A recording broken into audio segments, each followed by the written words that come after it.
Hi! So, kakauwi ko lang galing trabaho. Naisipan kong magluto ng chicken tinola. Meron pa talagang nagbabantay sa akin. Si baby! Nilagay ko siya dyan sa installer para nakikita ko siya. Kasi kung iwanan ko siya dun sa loob, sa sala, iiyak na. Open your mouth. Blueberry. Wow, very good. Hindi siya mahirap kakainin. Masarap? Namit? Namit man yan? Purya-buyag lang ang baby namin.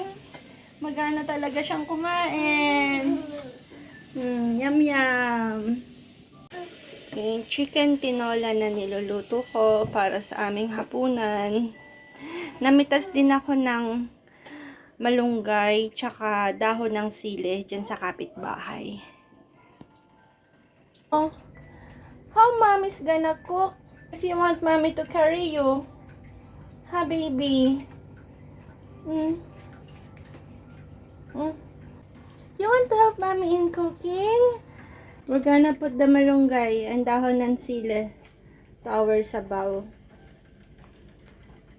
Ano? Lagay mo. This is the dahon ng sili. So, we're gonna add like this. Oh, ayan na. O, see, oh. May lagay na natin yung malunggay. Tsaka yung chili leaves. Dun sa sabaw natin. Ayan na. Ayan na siya. Dato ka na. Ikaw si baby chef. Blueberry, oh. Blueberry. Yum yum. Kasi dun sa Bulacan, ang chicken tinola ng lola mo dun is yung native na manok. Tapos isinasama namin yung itlog. Minsan yung atay tsaka yung balon-balonan. Pero since mahirap hanapin yun dito, lagyan na lang tayo ng itlog na nilaga dun sa tinola natin. Lagang itlog. So we're gonna add here sa ating sabaw. Mommy will put you back on your stroller. Kasi kailangan kong balatan yung egg. Okay? Baby, just 2 minutes.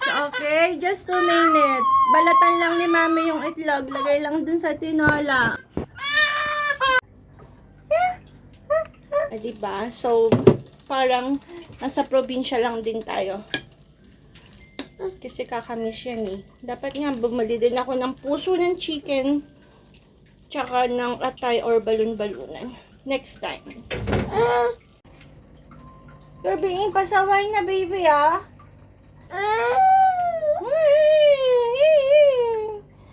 Baby ka.